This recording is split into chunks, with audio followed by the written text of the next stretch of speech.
Let's begin. I'd like to welcome everybody on behalf of Sphere India for joining us today for the WASH sector consultation. I would like to now invite Mr. Vikrant Mahajan, the CEO of Sphere India, to kindly welcome everybody and begin the session. Vikrant sir, over to you, please. No, WhatsApp will be okay. Thank you so much, Ice, for the initial coordination. It's my privilege to welcome all of you for the session on the WASH sector consultation to strengthen interagency coordination for emergency preparedness and response.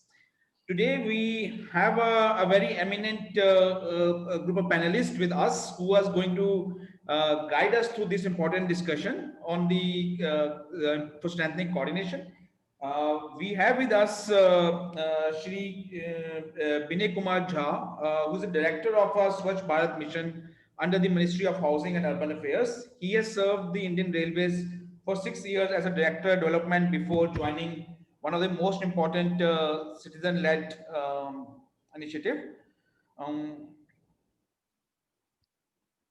by Government of India on Swachh Bharat mission as a director. We also have with us Shri R.K. Sinha. He is a 1984 batch UPSC officer of Indian Engineering Services and at present a member of Central Water Commission under Ministry of Jal Shakti. He has a distinguished experience at various levels of working in CWC for about 33 years and has worked in Ganga Flood Control Commission with expertise in civil and structural design for WRD projects, survey and investigation and preparation of detailed project reports, design of powerhouse, examination of flood management schemes, and many more. I had an interesting conversation with him today, and I think his experience will be really helpful for us to look at the early warning and alerts which we get from CWC to help us in the flood management. We will be joining by member Kamal Kishore, the honorable member of National Disaster Management Authority. He has worked on disaster and climate risk management issues for over 2 decades at local, national, regional, and global levels.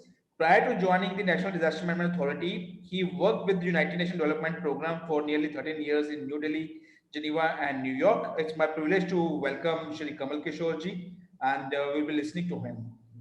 I also take an opportunity to welcome Shri Major General N.K. Bindal. He is representing the NIDM, also a collaborative partner on this. Is the Executive Director of National Disaster Management and alumni of National Defence Academy. Major General Bindal has also served as Deputy Director General in Directorate of Army Air Defence and Director of Center for United Nations Peacekeeping in New Delhi. Welcome, sir. And the last, I think, it's my honor to welcome Shri Anil Kumar Sinha ji. Anil Sinha ji has been one of the pioneers of disaster management in India. As a former Vice Chairman of Bihar State Disaster Management Authority and the member of the High Power Committee constituted for setting up the disaster management institutional mechanism in India, which led to National Disaster Management Act and the setting up an NDMA and other institutions. Mr. Anil Sinha has a wide experience of working across the world, also through International Recovery Platform and other World Bank. I welcome you, sir. It will be a privilege to have you with us and to moderate this eminent panel session of the inaugural session. A bit about the background of today's session. I think it's from disasters. Our experience has been that there's a need to have a better coordination and a coordination between different actors during the emergency response and preparedness and other phases of disasters.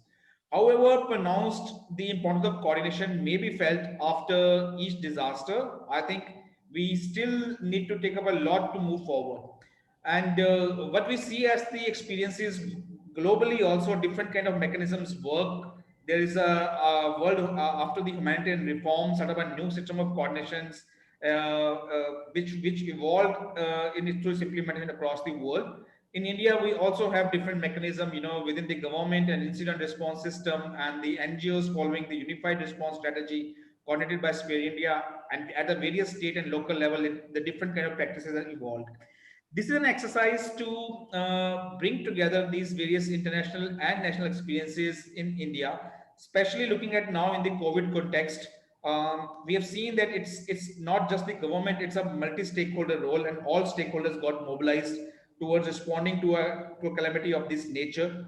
So something similar, looking at the future disasters and the future similar situations, to be very prepared. Sphere India, with its members and partners, through a structural system of various sector committees, have started putting together the experiences in the form of sector coordination handbook. Uh, the handbook is the initial draft of this handbook, led by various organizations, technical organizations, is now ready for consultation and has been shared across. Today's discussion is to look at the coordination issues within the water sector, water sanitation and hygiene promotion. So and for that we are looking at an inaugural session followed by a panel discussion with the experts, the subject matter experts. So we will delve deeper into it, and what we come from the consultation phase is the inputs will be incorporated into this draft document, and probably we will come for another round of consultation with the final draft before putting the draft into as a formal guideline to put into practice. And probably as NIDM, with the NIDM, we may be developing training modules for each of the sectors to further improve the coordination of actors through a series of trainings which would be organized on the subject. So this is what's there and what's going to come ahead from this document. I once again thanks our panelists as well as all of you, who are joining this discussion today. And I hand it back to Shri Anil Kumar Sinha for further moderating this session. Over to you, Sinha sir. Yeah, thank you, Vikrant. Namaste and good afternoon to everyone. It's wonderful that we are having this consultation second in the series. Yesterday, we had the consultation on the education sector. Right in the beginning, let me express my thanks and gratitude to Sphere and all the co-organizers and Vikrant in particular for having given me this opportunity. I think it's a great learning opportunity apart from meeting a lot of friends. In the given circumstances, we can only do it on the web, and we keep wishing and hoping that the opportunity to meet in person would come rather soon. You see, now I would share a few of my remarks. You see, before I hand over to General Bindal, but I understand that he has not yet joined. Is that correct? And then I hope Mr. Binakumar Jha is there. Sir, maybe we will start with Mr. R.K. Sinha. He also requested if we can begin with him because he Okay. has to go for other meeting afterwards. Okay. Perfect. Yeah, so I know that who is the speaker who will follow me, you see. Now, just a few remarks, about the overall perspective. You see, Vikrant, you have shared the process which is being followed by Sphere in terms of these consultations, in terms of the handbook, which is being brought out for strengthening coordination. You see, in the for response, for preparedness, for planning and coordination. As we all know, I have spent whole of my lifetime in administration. It is most talked about word and least understood and even less practiced. You see, we keep saying in the government that the left hand doesn't know the right hand, and I think this is something not far from the truth. But anyway, let us just share a few thoughts on this. You see, yesterday we said that education is something which really nurtures, individual, society, and the nation. And today, I noted very good words in the document that WASH saves lives in both routine situations as well as emergency situations. You see, we know the objective. You see, of this. In fact, immediately after a disaster, apart from wash, food, shelter, livelihoods, these are all the sectors which require immediate attention, you see, because they are the ones which are really impacted. And we know the objective that it is to reduce the fecal oral transmission of disease and exposure to disease bearing vectors, waterborne vectors, etc., etc. Now, I will not go much into the subject, but right now I like to highlight that this meeting is about this whole business of coordination, you see, is strengthening coordination, you see. I mean, it is not to say that coordination doesn't take place. Coordination takes place, it takes place always, but how systematic it is, how planned it is, how structured it is, how are the all the stakeholders and the partners and the players really trained to work together, because coordination is about working together without encroaching on each other's toes, you see, understanding and appreciating each other's responsibilities, you see, and then seeing where who fits in. And there has to be someone who really leads the whole process. Mm, we can identify that at the national level or the state level or the district level, you see, the leader at these levels, you see, or whoever is leading the exercise has to keep the whole team together, you see, and then see, because the coordination enhances performance and takes it to an optimal level. Otherwise, there will be underperformance. There will be a lot of dissatisfaction. It requires good communication strategy, not only amongst the various stakeholders and the partners, but also communication with the people who have been affected, and more so the most vulnerable groups, you see, because they will need maximum attention. It needs clarity about the key objectives, the targets, because once we have clarity about this, then the whole team, and by team I mean, say, if it is Government of India team, then maybe 20 departments. I have seen that in the aftermath of Bhuj earthquake or even Odisha super cyclone, that I used to be the joint secretary, I was assisting my secretary, but we used to have coordination meetings where all defense forces and so many departments, so close to 20 departments and ministries and agencies would be there. So it is that kind of a situation that we are talking. And I think here when we talk, let me just highlight that the national level, there are 2 3 levels of various levels where the coordination has to be achieved, you see.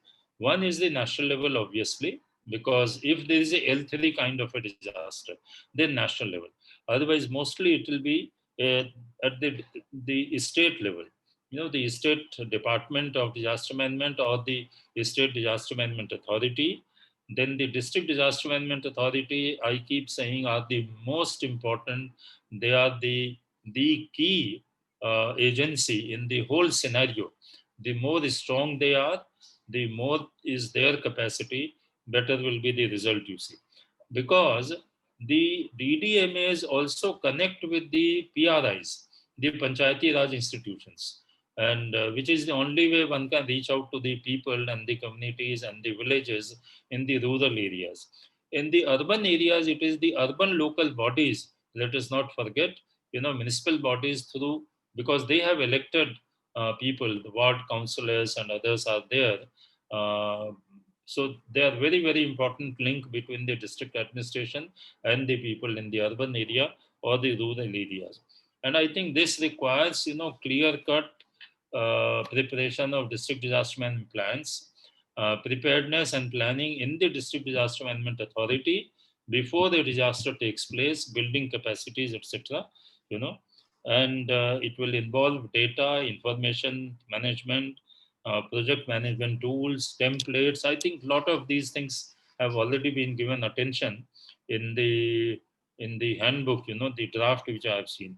Now, if we look at the today's topic, at the national level, we have Ministry of Jal Shakti, we have Ministry of Health and Family Welfare, we have Department of Drinking Water and Sanitation, Ministry of Housing, Urban Affairs. Then we have NDMA and NIDM, which apart from policy advocacy, but they also engage into capacity building. Fortunately, we have very ambitious national programs like Swachh Bharat Abhiyan, and we'll be hearing the director, and then the toilets, etc. within that. Now, let me just say as the last point that as we do strengthen the coordination, we should also uh, underscore the importance of the civil society and the civil society organizations, the NGOs, the INGOs, the community-based organizations, etc. Because that is how the government is going to really connect to the large masses of the people out there, at least in our country, you see. Uh, so therefore, the involvement of local communities, uh, in an inclusive process, so that we leave no one behind, especially the vulnerable groups. I think these are the points I wanted to highlight right in the beginning. And I would request every speaker to kindly, focus on the coordination issues as to how do we achieve that, because that exactly is the process that we are going to follow in this. Now, with these remarks, let me thank once again, Sphere for this opportunity. And may I now invite Shri R.K. Sinha ji, Member Central Water Commission, Ministry of Jal Shakti, to kindly give his address about planning for emergency preparedness and response in WASH. Sinha ji, R.K. Sinha ji, namaskar. Very, very good afternoon to all of you. During the session organized, am I audible? Yes, you are audible, sir. Please. So organized by the Sphere India in partnership with the NIDM and support from NDMA. Basically, CWC is the nodal agency for issue of the flood forecast across all important river basins in the country based on the rainfall forecast from the IMD. So we are the part of the disaster, and I'll be limiting my discussion mainly to the water aspect and how the scientific input can be built to the development and challenges towards the emergency preparedness. So I feel humans have pushed nature beyond the limit by not managing their waste properly and polluting the entire ecosystem and its biodiversity. Water pollution is one of the severe challenges which are being faced by the many countries in the current scenario. In India at present, we are having many acts, laws, and policies that have been framed by the government to tackle and control the pollution of surface water through many ways. Central and state governments are already taking many steps in area of conservation, preservation, and prevention of pollution of waters. And also many schemes have been running in parallel to address the issue of water stress blocks and districts of the country. Now I just request the organizations to kindly allow me the screen share the screen so that I have a very brief PowerPoint presentation to make and talk on that.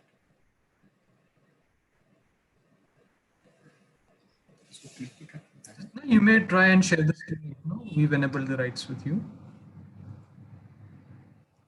At the bottom on the green icon, share screen. Okay, so we start with the our activities. So our hydrological observation, we are in this field since 1948, starting from the river water level, that is the gauge, discharge volumetric flow, and the sedimentation. 2019, I just share with you that we give the very high importance to the disaster, and unless and until we know our system fully, we meet with the challenges. So we have doubled the HO site last year, so making the hydrological observation sites during all 20 major river basins of the country to 1,600. Again, doubling the telemetry sites also, which just gives us the near real-time data on the river water level and rainfall. We have this much number, 1976. And water quality observation earlier, I feel that we gave much importance to the quantity, but this has become highly important. And since 1963, we are right now having 667 water quality sites. Sir, can you go for full screen, please?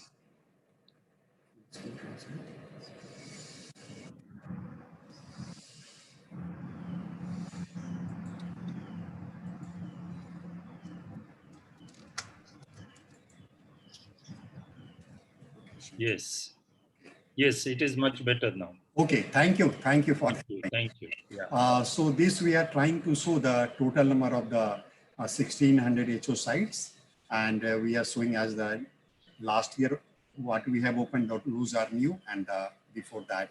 So this is the status showing on the map. This is especially the water quality sites shown on the state boundaries and the river systems. We have the 3-tier laboratory system also for the measurement of the water quality. I feel, which I will discuss during the COVID period also, we tried to have the observation how the river water quality is behaving. We'll discuss later on during this presentation. So we have during this 3-tier, so we are having 6 parameters in situ done. So this is the 295 level 1 laboratories. 18 is level 2 where 25 physiochemical and bacteriological parameters are analyzed. And then we have the 5 level 3 where this, in addition to 25 parameters, we have the 16 parameters related to the metals and the pesticide also. We have, just for the sake of the convenience, we are trying to show that these are the New Delhi, Hyderabad, and so on. You can read, so I don't want to repeat and stress you.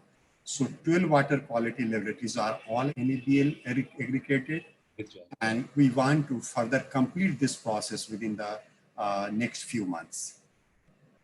So again, these are the type level 1 laboratory and 2, 3 we are showing on the map of the country.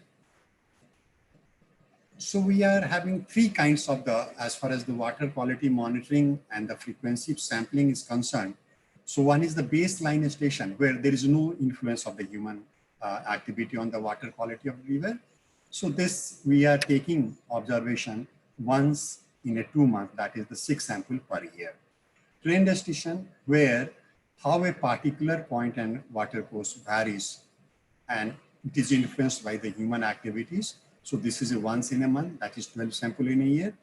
And this is the flux or the impact station. So this is the location for measuring mass of particular pollutant on the river due to the human interference or the geological features, etc. And for measuring impact of the pollution, etc. So this we are doing 3 times a month, that is the 36 sampling a year. So these are the parameters what we have already discussed. So under the level 1, 295, these are the 6 physical parameters, and level 2 and level 3 we are trying to show 25, and level 3 16 additional, so it makes the 41 parameters. You will see that under the level 3, even due to the industrial challenge, we are measuring these 9 meters from taking from the arsenic to the mercury, nickel, and zinc. So we are giving due importance. And pesticides also we have classified, it can be read very clearly on the screen. I say pesticide, why important? Because earlier, due to the developed agriculture, because of the larger food grain requirement of the countries, we had to use, because for the those hybrid seed variety, you require the assured irrigation along with the chemical fertilizer and pesticide too. So these we are seeing, and I assure you that we are giving very due utmost requirement to the water field area, water quality field of the river basins of the country. Water quality now, again coming the data uses in the dissemination. So as per the hydrometeorological data dissemination policy 2018 of our ministry, the data of the water quality is entirely unclassified. It is available under the public domain, and the CWC site and the India Varis websites can be seen. I just wanted to share, because transparency in something government is doing, I believe much more, whether how much is reaching to the public at large, anybody at any point of time, if he or she Googles it and tries to see it. Among the major rivers, Central Pollution Control Board is assessing our data fully, and they are using it on a routine basis. This is the list of the water quality, some of the very important reports we have published in the past, we are trying to share with you. And depending upon the special circumstances also, as you can see, that we have the trace and toxic metal to the effect of the time and temperature on DO. This particular example came into the discussion because of it was said that during the night time under the river, aquatic animals are under the stress because of the less dissolved oxygen. So that study was done over in this, and it was found that there is no much stress on the aquatic animals. So each of the study gives importance of its own. And this is the fourth one, is the leakage of the molasses from sugar mill in Punjab. So depending upon the specific governmental request, we had conducted this study. And so some of the reports, just in a very quick manner, I would like to share, showing the importance. So 2019, as you said, the last report, trace and toxic metal, it was studies during the month of August 2019. And by collecting the river water samples at 424 stations across India, and the period was May 2014 to April 2018, major finding was that 32% of the water quality stations were found within acceptable limits as per the relevant BIS code 2012, number is 10,500, while the results of the remaining, that is 68% water quality stations were found beyond the acceptable limit due to one or more of the toxic metals. I want to just express over here that the arsenic and zinc concentrations were found within the acceptable limit as per the BIS code. As we can say that the toxicity due to the arsenic and zinc were absent in the river waters during the study period. Coming to the next study, that is one study was done preparing the report on water quality hotspots in the river of the India. So 3 river basins were not included, major river basins. Those are the classified river basins as per the policy of the government. So other than Ganga, Indus and Brahmaputra, these were the study was done in the November 2017. And we had collected 222 water quality, covered those number of stations. Period was 2012-13 to 16-17. Why I want to share all this is that because for the human consumption, if some knowledge is already there during the course of disaster, some ready-made information is there that is due to the human labor, how the pollution is there.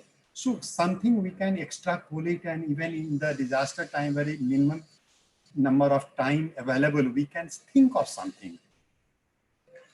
So here it was analyzed to find out the organic pollutant load in the river. And I will just say the BOD, and in the BOD level at the 67 stations, it was found beyond the permissible limit. That is for the class B, that is the outdoor bathing as per the CPCB classification for designated best use. Out of the 67 sites, 14 sites fall in the category 1, means severely polluted. 12 sites fall under the category 2, that is the moderate pollution was there. And just one thing, very recent study I like to share with you. During the lockdown period, that is the COVID-19, it became a different kind of situation. The least we speak, the better is knowledge is transmitted, I feel. So this pandemic led to the closure of all the industrial sectors and restricted movement of the population to great extent. Although domestic consumption in urban areas, that is of the water, I mean to say, increased. So during this lockdown, CWC monitored water quality of the rivers of India, and analysis obtained for these river basins during the lockdown period, that is we had covered during the April-May 2020, and we compared with the pre-lockdown period, and it was found that the first we had done at the 26th location, BOD, that is the biological oxygen demand, it improved during lockdown period. That was the conclusion. Similarly, the total coliform also at the 24 locations we had studied, and it found that this value also got improved. So further towards the betterment we had this. So this was in the short what I mean to say. And moving further, So this I want to collect almost the last slide for the water sector, how the scientific movement can be, and we can hand in hold with the other organizations, including the Sphere India and the Government of India. So we are already having availability of long-term baseline data for the water quality and the quality throughout the country. Water quantity data of unclassified rivers, anybody can see available on the India Waris portal. Water quality river entire country, anybody can see on the same portal. And we are also having now coming to the almost real time, you can say less than 1 hour lag. That is the last item. That is the real time data of the river, that is the water level and rainfall. It is available every hour at our disposal. So if any scientific study is proposed to be done for the benefit of the population at large and the country, I think these are the some of the small suggestions from our side. And I think this comes to the end of the my presentation. Thank you for giving me the presentation. Thank you. Yeah, thank you.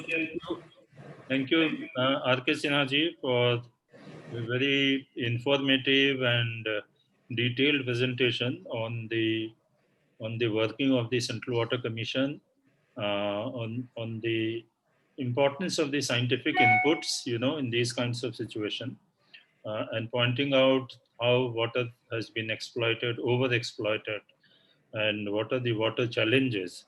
And it's really very heartening to see. You also mentioned about the historical perspective, that is hydrological studies started right from 1948, and then water quality was added in 1963. Yeah, and the three-tier laboratory system with 295 labs and 18 labs and 5 labs. I think it's a fairly elaborate kind of a system. And the best part of the presentation, which I thought, was about maintaining the transparency, that the water quality data is entirely unclassified.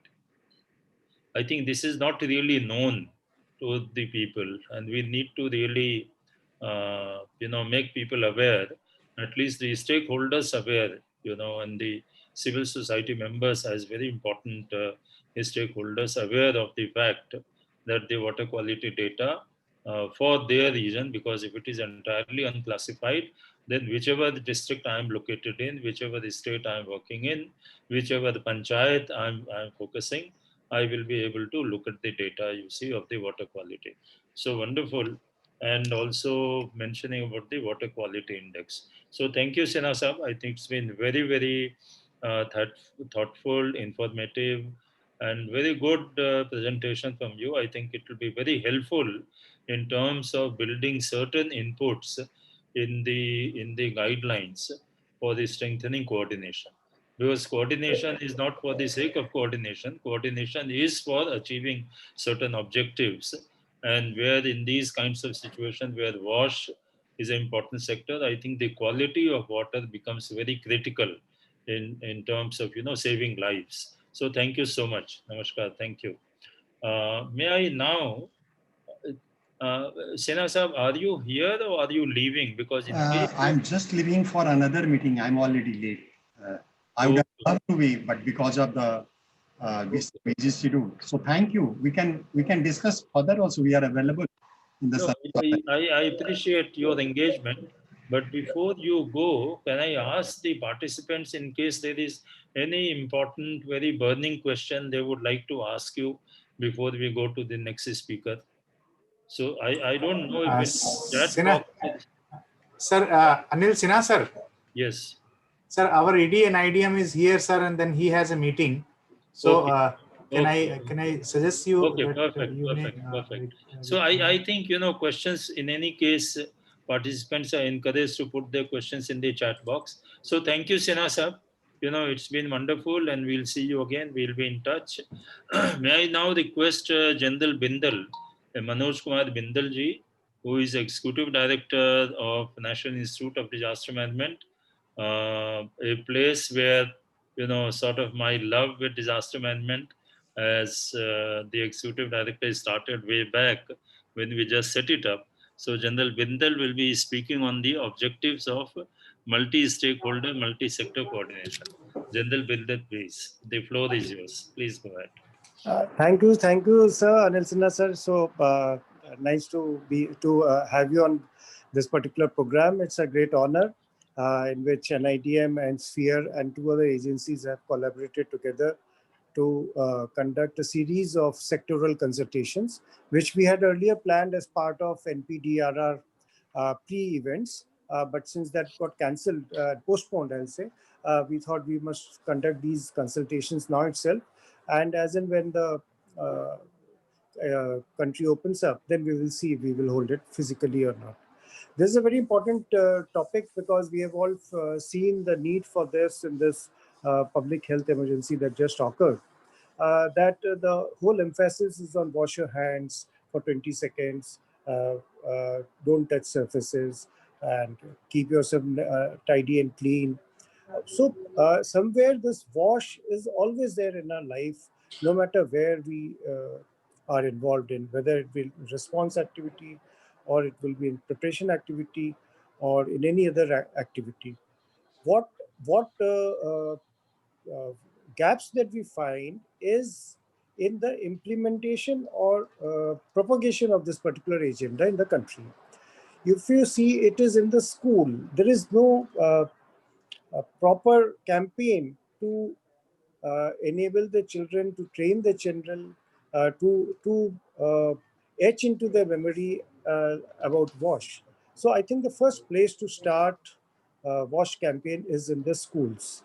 And second is the woman. It is the woman who decide the health of the family. It's the woman who decide the health of the family in the way that just by the look of the water, smell, or the color, they decide whether it is potable or not. And that is how, and she's also looking after the nutritional needs, as we all know. But somehow they are not part of the participative process.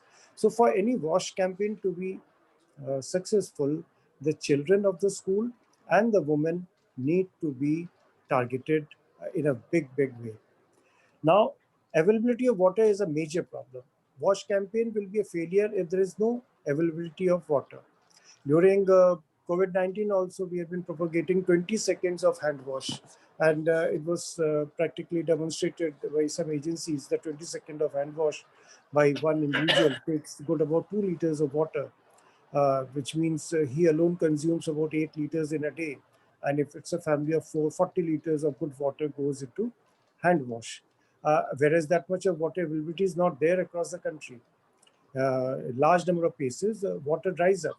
So availability of water has to be looked into side by side. It cannot be looked into as a different silo. Whenever we talk about a WASH campaign, we have to ensure water availability is assured. And of course, the waste management, which pollutes the whole efforts and defeats the purpose of WASH itself, that is also very important. Now, multi-stakeholder, we are working in silos, there is no doubt about it. We have sometimes national programs like Swachh Bharat Abhiyan, now Ganga cleaning the program. Now Sphere has come out with a handbook on WASH. But all agencies, they are doing large number of actions related to WASH with their own agendas all across the country. So there is a need that they all must come together so that it becomes a concentrated drive targeting the community, targeting each and every household, and especially the households which are likely to get affected by disasters. Response to a disaster automatically now caters for a lot of water requirement and hygiene sanitation kits. That also can be made as a standard kit to be part of the response efforts. But that is not the major concern. Major concern is post-disaster in the various camps, in the various areas where water has accumulated, is stagnant, and the diseases that come out of it. At that point of time, the WASH attains maximum importance because that can reduce the number of affected people and at least stop the acceleration of the disease by ensuring that some people are isolated if they follow the proper hygiene and sanitation protocols. So I think a multi-stakeholder engagement is very necessary.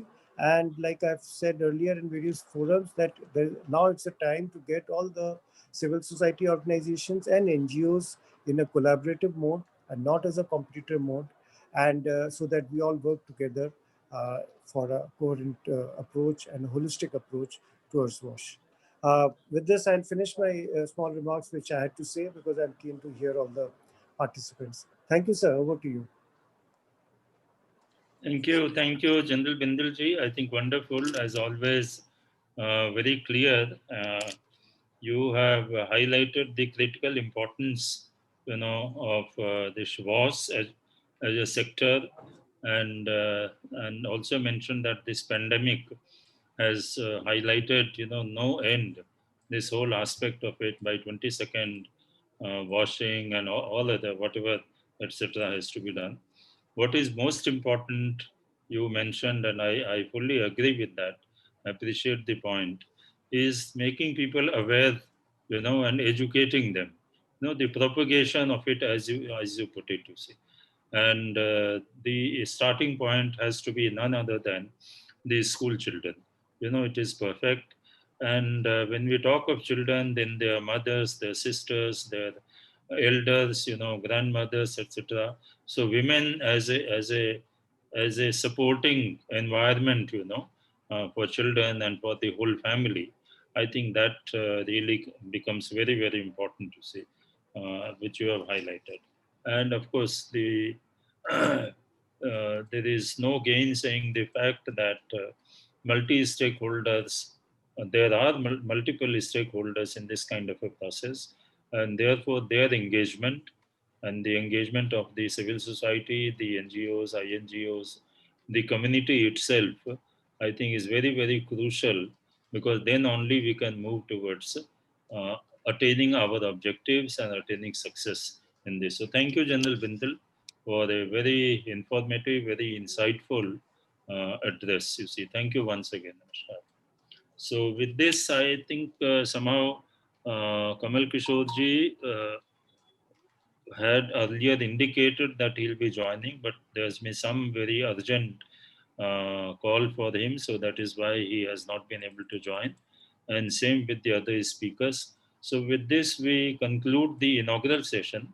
And may I now hand over to Dr. Ilya Jafar to kindly proceed ahead with the panel discussion. Ilya. Thank you very much, Anand Sinha sir. So today's the panel discussion will be moderated by Paritosh, so I'll hand over to him. And I think as more and more panelists talk, we'll understand essentially how we can further improve the overall emergency coordination with multiple stakeholders involvement, and we'll be able to improve the handbook also that we are working on. So Paritosh, thank you once again, sir. Thank you, Ilya, and thank you, Mr. Anil Kumar Sinha. It's wonderful to be in a panel with such eminent personalities among ourselves. I welcome everyone once again to the panel discussion that we are having on multi-sector coordination for emergency response. Moving forward, we'll be delving a bit more deeper into the technical aspects of how WAS sector multi-sector coordination can be developed. Among panelists today, we are graced by the presence of Professor Anil Gupta from NIDM. Professor Anil Gupta was former the head director of Institute of Environment and Development Studies in Bundelkhand University, Jhansi since 2003. Since 2006, he has joined NIDM. He specializes in disaster mitigation and crisis management and holds a PhD and a postdoctorate for the same. He has over 100 publications, including 10 books and 45 papers. He is the coordinator of the Technical Advisory Committee of NIDM. He is also the member of the Governing Council and the Academic Research Advisory Council of several institutions and high-level ministerial delegations that he has participated in. Along with that, we are also graced by the presence of Shri Devdulal Das Ji. Devdulal Das Ji is the Executive Engineer of the Public Health Department in Government of Assam. He currently looks after the district of Kachar. Mr. Das Ji, we welcome you to this panel discussion. We are also having Ms. Mariah, who's from the UNICEF India's WASH specialist. Ms. Mariah has had 10 years of working in development and emergency settings in the areas of water, sanitation and hygiene, disaster risk reduction, climate change, and community mobilization. She has worked with UNICEF in the past in Yemen and in Ethiopia, and currently she is working with UNICEF in India. Along with that, we also have Mr. V.R. Raman, who is the head of policy for WaterAid India.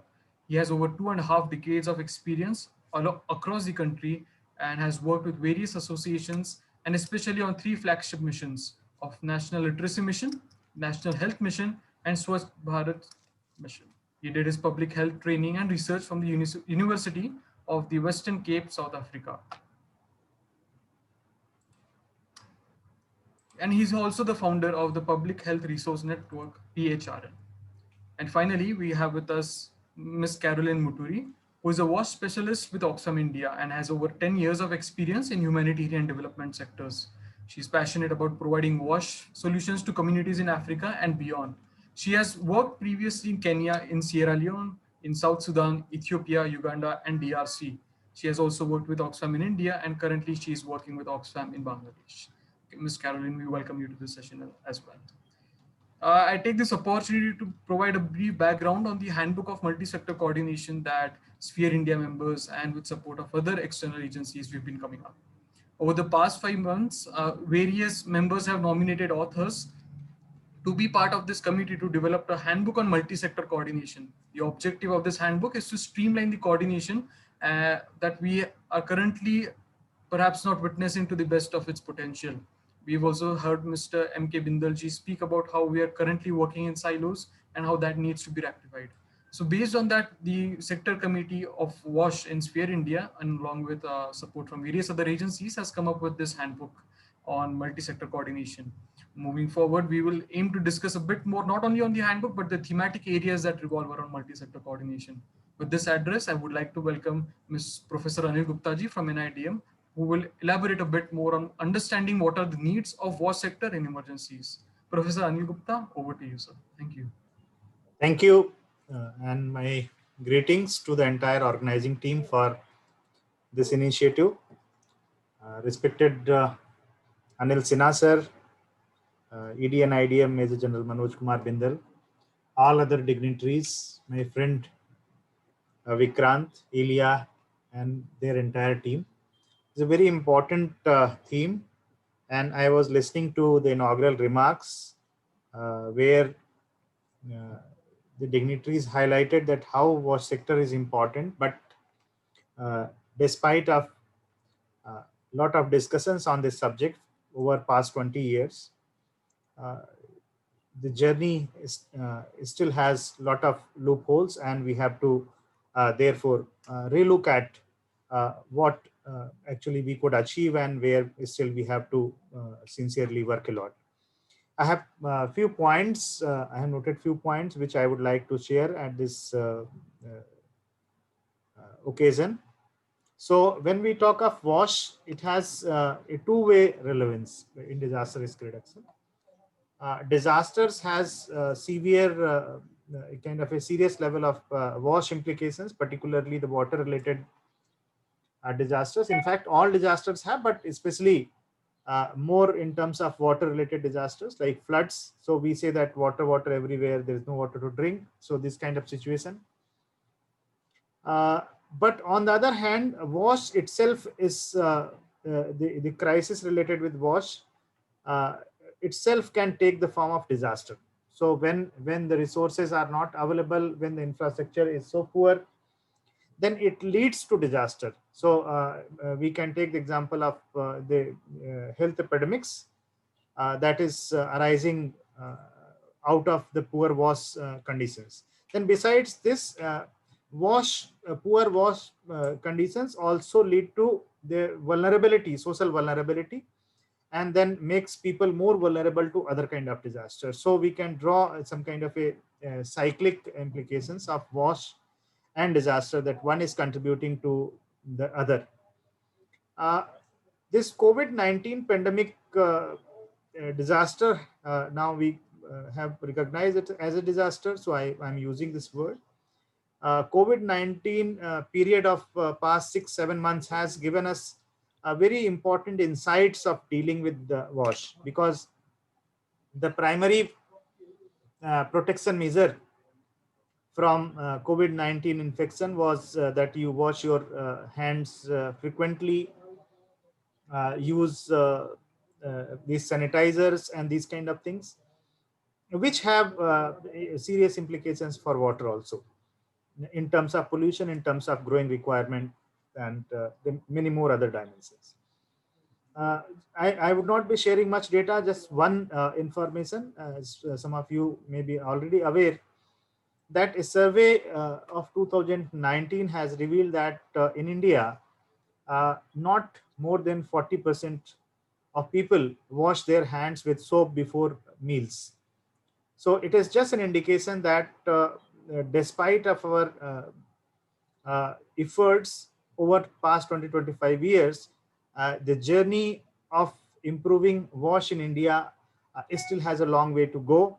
And past 6 years or so, now we have this Swachh Bharat mission, and there's a lot of complementarity between these two objectives. If we look at the Prime Minister's 10-point agenda on disaster risk management, of which currently we are trying to make an audit, and also having a discourse series jointly with NDMA, that how each of the agenda is important, and what its journey, how we have achieved, and what is the journey ahead. Here I find that when we talk of so for any sector, as this webinar series have covering almost 8 sectors. So each sector, when we discuss about the DRR issues, then we try to identify the system, institutions, and actors. So when we say system, institutions, and actors, so here, as per the Prime Minister's 10-point agenda, that one of the item is dedicated to women as leaders in DRR. So I find that there is a direct relationship, that how we can take the leverage of this approach, that promoting women as the DRR leaders, and there, in fact, that will have a I would say direct implications on promoting wash conditions in country. Then I have another point to share here, that we often say that we have to wash our hands, we have to have better level of hygiene, better level of cleanliness, which is also a requirement of Swachh Bharat Abhiyan, and also for promoting wash and promoting better health for all. Are now we say that holistic health concept as per the community medicine approach. So there actually the question comes that that often we term as access to water. So access to water is usually a social parameter, but if we look at this social parameter in terms of the scientific dimensions, then probably the 3 scientific dimensions which serve as the basis of this social parameter, social vulnerability parameter, that is access to water, that appears to us. One is availability of water.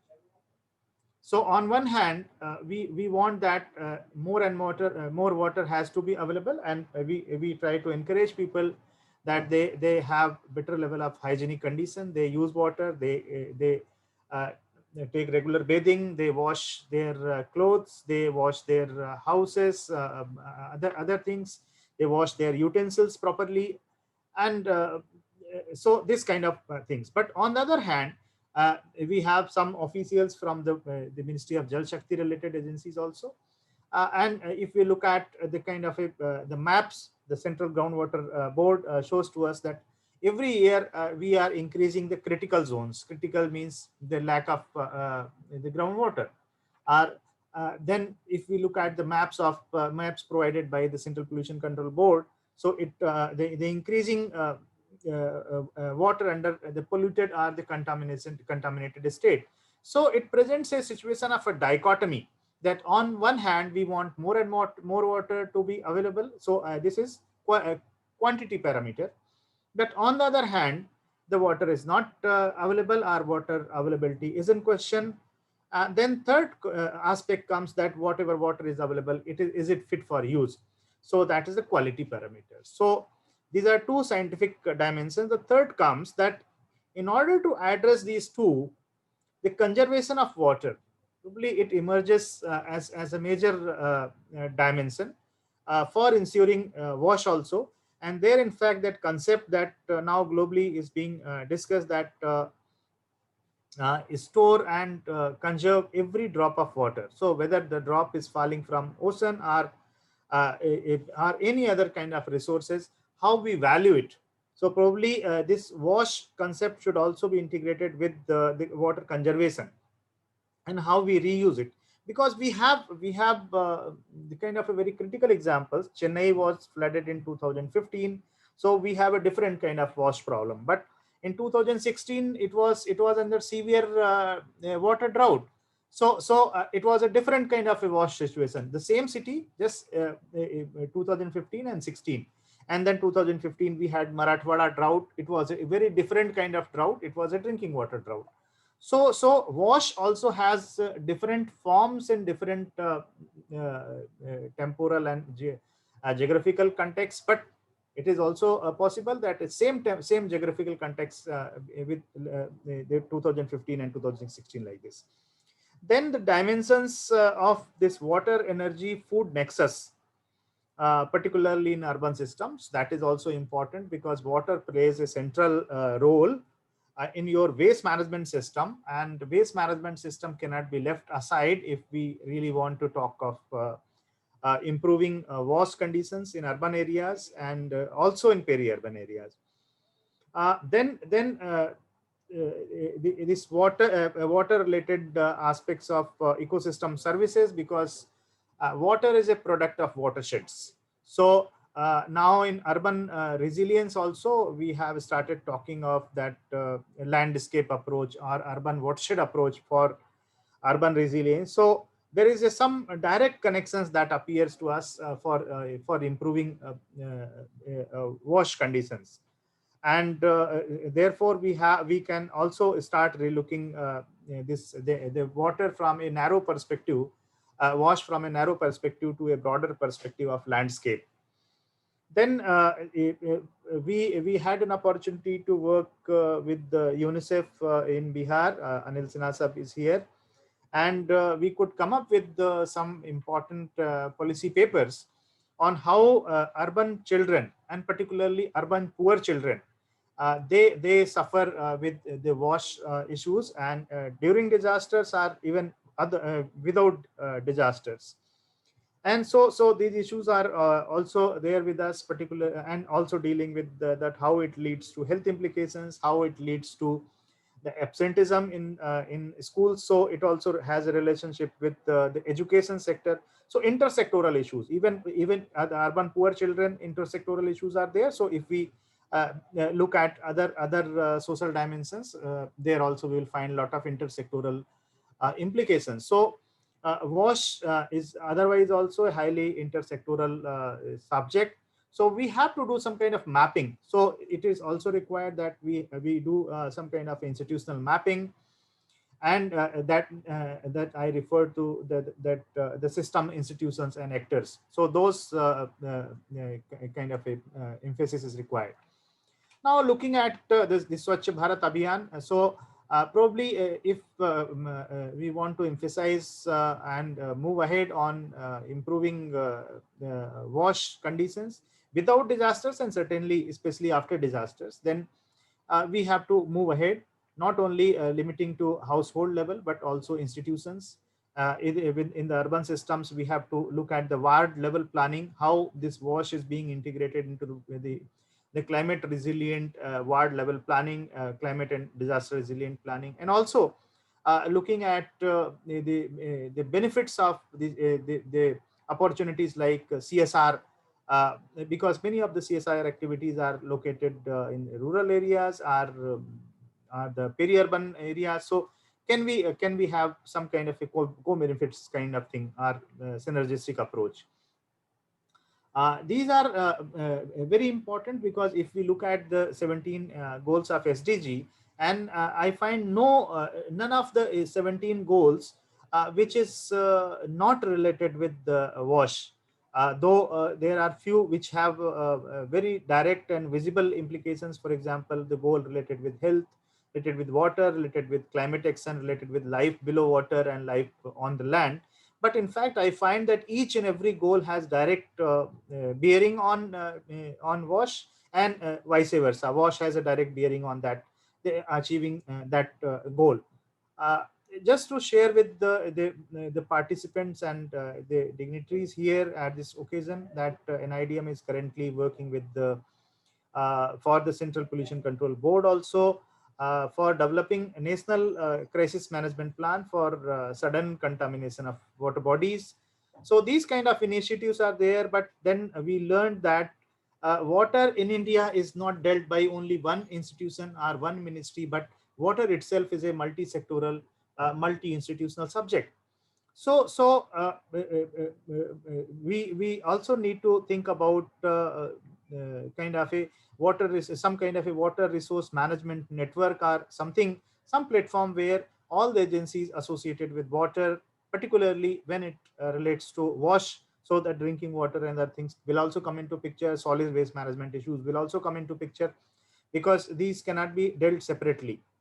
Then the last point which I would like to mention here, that uh, the WASH doesn't require, in fact, a great technological things, but small science and technologies are required, where we can also think of utilizing startups, promoting some startups to undertake initiatives under this. The principal scientific advisor to Government of India, their office is steering a project called RUTA, that is focused on rural technology. And some institutions like CSIR, NERI and others, they have come up with the kind of a low cost water treatment options. So how we popularize these sciences, these technology, and take to a household level, not only in urban areas, but also in the rural areas, and even to the masses, particularly taking to the downtrodden and the marginalized sections of the society, because health and sanitation I consider as a very important component of empowerment. So social empowerment requires this scientific intervention also. So I would say that social and science integrated popularization of these things are also important. So with these few thoughts that came to my mind to share at this occasion, I thank you, and over to the moderator. Thank you, Professor Gupta ji. I think you've elaborated on a lot of topics that are often neglected when we are speaking about WASH under the garb of being purely technical aspects. But at the same time, I think you've highlighted some major issues here with regards to we just not waiting for floods or any water-related disasters for it to be considered as a WASH disaster. We need to continuously look at and monitor the indicators that are out there, even in peace times, during non-disaster times, to see whether these can lead up to any particular disaster. I think that was very well elaborated upon. I think this calls, and you've rightly said, so that this calls upon a regular assessment mechanism of whatever that we are doing with regards to WASH in India. I think that should definitely be taken forward. At the same time, you also clearly identified that COVID-19 is not merely just a health-related emergency, but it also is a WASH-related emergency. Access to water and access to hygiene and sanitation products is not very readily available, and that's why you've clearly pointed out that the vulnerable section of the society tends to get into this vicious cycle of deprivation and of being bereft of what is necessary, and that continues, and the vicious cycle continues. So we definitely need to make some investment into WASH infrastructure moving forward. You've also highlighted the dichotomy between the standards and its implications, that we come up with standards that require a certain number of liters to be provided to a particular household, but at the same time, we do not have that amount of water available. I think moving forward, we'll also hear from our Oxfam colleagues on how it is that standards and benchmarks can be further streamlined and worked upon. I thank you, Mr. Anil Gupta, for also speaking on climate change adaptability, because that's a concern that's not very mainstreamed in DRR. While we're speaking of mainstreaming DRR in other sectors, CCA does definitely need to be mainstream in DRR. So we will look into that further, and that definitely is a cause for concern. You've also raised the important aspect that you're currently working with various government ministries on National Crisis Development Plan. And moving forward, I believe members of Sphere India and the WASH specialist that we have in this panel would be more than happy to provide you any support that you might need. I thank you once again for taking the time out, Professor Gupta. Once again. We move forward now to Mr. Das. Dibulal Das ji is an engineer based out of Kachar in Assam. I think we can really learn from him what has been his experience of working in emergencies in Assam, because the state is prone to multiple hazards. At the same time, we would like to hear from him what have been the challenges that he has faced in implementing WASH practices in his district. At the same time, what are his best practices or his lessons that he has learned in his long career as assistant executive department engineer in the government of Assam. Mr. Dasji, I'll hand it over to you. Thank you, sir. Good afternoon, sir. I am Debdulal Das, Assistant Executive Engineer, and nowadays I am working in Kachar district. So basically regarding the WASH, water supply and water sanitation and hygiene, actually as a public health engineer, we are throughout the year, we are actually practicing such type of practices. So regarding, we have from sanitation sector, water sector, and nowadays we have already constructed almost 1,53,000 IHHL, individual household latrine in Kachar, and achieved the goal of ODF during the 2018. We work in the village level in educating the children, poor village people. Our SBM team, comprising of BRC, CRC, different consultants, and number of Swachhagras in different GPs. We are organizing different types of IEC activities throughout the year under the Swachh Bharat Mission Gramin. Actually, in the GP level and village schools, we promote the school children in hand wash and practicing, etc. Recently, on 2nd October, as per guidance of our Honorable Prime Minister, 100 Days program, we have already started. We have selected the different Anganwadi centers and school for organizing different types of water supply and as well as IAC activities. In September 2020, we observed whole month as a Poshan month program in different villages in our district. For my critical observation regarding the educating the children in the villages, I have actually basically noticed that tea garden tea garden students are really, they are poor in practicing such type of sanitation and hygienic practice. Nowadays we are working on the SBM part 2. SBM part 2 is relating sustainability of the sanitation and MHM practices in the village areas. Now, during the COVID-19 pandemic situation, we have worked hard to the villagers to promote them, to supply them water supply and in sanitation sectors. We actually recently we have pedal operated hand washing stations. We have already established near about 15, 16 in schools. Further to say, in the JJM, Jal Jeevan Mission, we have started the work for under the guidance of the Honorable Prime Minister. In these missions, before 2024, we'll provide Har Ghar Ki Nal Se Jal. These are the activities we are doing, and as a public health engineers, we are actually using as a environmental engineers, and our works related water, then sanitation, every sector we are just practically doing in the Kachar district.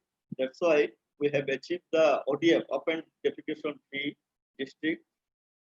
Under the guidance of our 23 districts in Assam, we are just working hard under the guidance of our chief engineer and our mission director, sir. And these are the activities we are doing in the field level. With this, I ended my speech. Thank you. Thank you, Mr. Das, very much. I think I reiterate Mr. Anil Kumar Sinha's words that district officials and the district mechanism stands to be the most crucial part when it comes to disaster management. And I think through your experience, you've very clearly elaborated upon the important tasks that you currently undertake. I also take this opportunity to congratulate the district of Kachar on achieving ODF, although this comes 2 years later from my end, but I think that is tremendous success and does speak volume about the Swachh Bharat mission that we currently witness, which has reinvigorated the nation and to look at wash aspects and in particular regarding hygiene aspects. We'd also take into consideration, and I think you've very clearly reiterated with your very elaborate experience of workers in tree plantations, people who tend to be marginalized sections of the society, getting further have restrictions to the access of wash practices and hygienes and products. And I think you've indicated that how we need to focus more on ensuring that the wash practices and supplies reach to the very last person, and this forms core of our leave no one behind principle that we humanitarian follow. Thank you, Mr. Das, once again for your very Thank you. it was wonderful hearing to you. I call upon Ms. Maria from UNICEF India, who's a wash specialist. Maria will be elaborating on her experience of working as a wash specialist in Yemen and also in Ethiopia, so that she could speak a bit more on how multi-stakeholder consultation has happened in other countries across the world and what it is that India can learn from her experience. Maria, I hand over to you, and thank you once again for being part of this panel. Thanks, Paritosh. And thank you also for all the speakers for your excellent contribution and discussion. It's really enriching to hear you so many different perspectives. It's really, we have such a great sector here in India with so many knowledgeable people.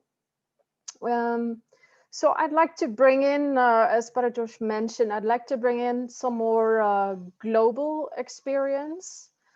As Paritosh mentioned, I've worked as a wash specialist and a wash cluster coordinator or wash sector coordinator in multiple countries with UNICEF, including in Yemen for several years, in Ethiopia, but also in South Sudan. And currently in India, where I also support the sector coordination from the UN perspective. And maybe good to mention that generally, as a global mandate, UNICEF is the UN organization appointed to support and lead the wash sector, wash cluster coordination across the world and jointly with Oxfam. In India, there is no specific cluster approach. A cluster is usually erected if this is called for by the UN and if there is a specific reason, for example, a major emergency like Yemen, or emergencies like Syria or Iraq, where there's conflict, but other countries also have clusters like South Sudan had a wash cluster, Ethiopia had a wash cluster. And then there is a global wash cluster support team as well. That is a combination of UN, led by UNICEF, but also NGOs like Oxfam and others that are there to support. Now, I think it's very important that we understand coordination a little bit better. What is the objective of coordination? And at the global level, there have been 6+1, or actually, so 7 core functions that were identified as the core functions of the cluster. And I can give some examples of what that actually means in practice from the experience I have so far in terms of coordination. And then I'll try and bring in a few critical points that I think are really important when we look at the India context. So the first coordination function would be to support the service delivery. One of the speakers already mentioned WASH saves lives, especially during emergency, and that's absolutely true.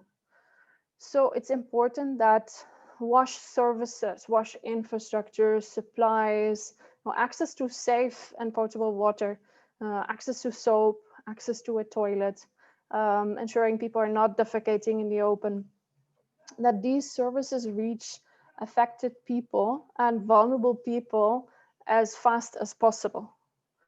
So we also need to understand that if there is a district where, let's say, the cyclone has hit the most, so everyone would want to go there because those are the people that are the most affected and they need the most support, right?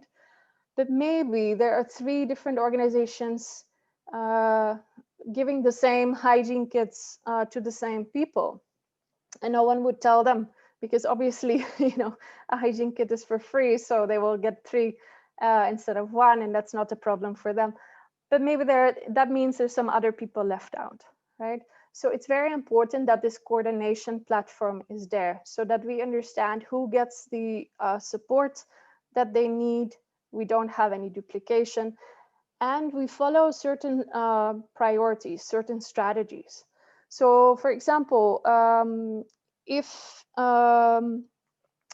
a flood has damaged many toilets and the toilets are currently not functioning, so are we going to build proper new household latrines for everyone immediately, or should we first bring an emergency solution, maybe a mobile toilet, and maybe focus on shelters or camps where people have been displaced and currently residing? So what is the strategy and what are the different steps when we are delivering these wash services? So we have to have a coordination platform where we agree on these different strategies, ensuring there's no duplication of our efforts. So, and for that, we need information and we need some decisions. And I think this is very important. This is the second coordination function. So we talk about understanding the needs, and often that is done through a needs assessment. And I think most of us have been part of different needs assessments.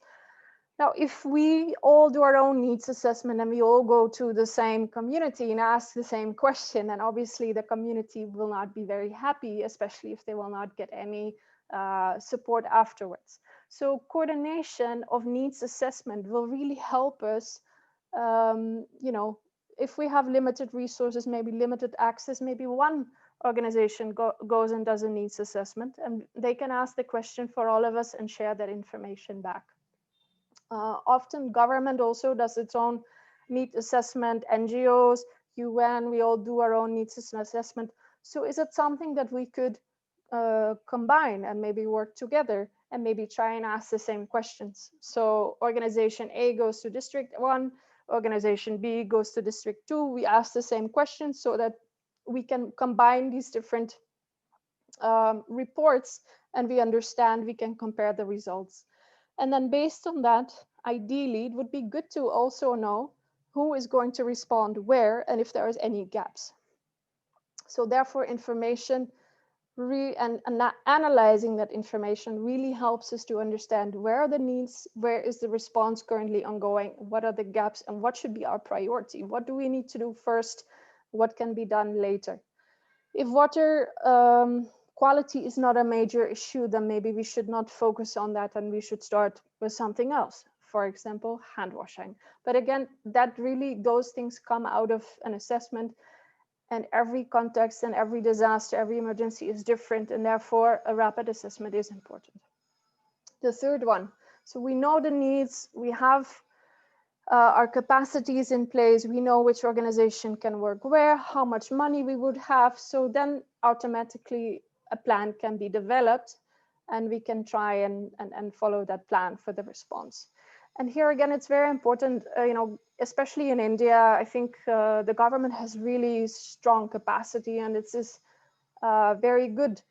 And I think there are also a lot of NGOs that do have and UN that have capacities as well. But if we don't speak to each other and we don't know who is working where and what would be the standards that we should follow, we might actually end up working in the same area or we could also create some conflict. For example, why are certain people receiving hygiene kits with the content of A, B, and C, and others in the same block or in the same district are receiving a completely different hygiene kit? Why is that? And people might complain, or why did they receive something and I didn't?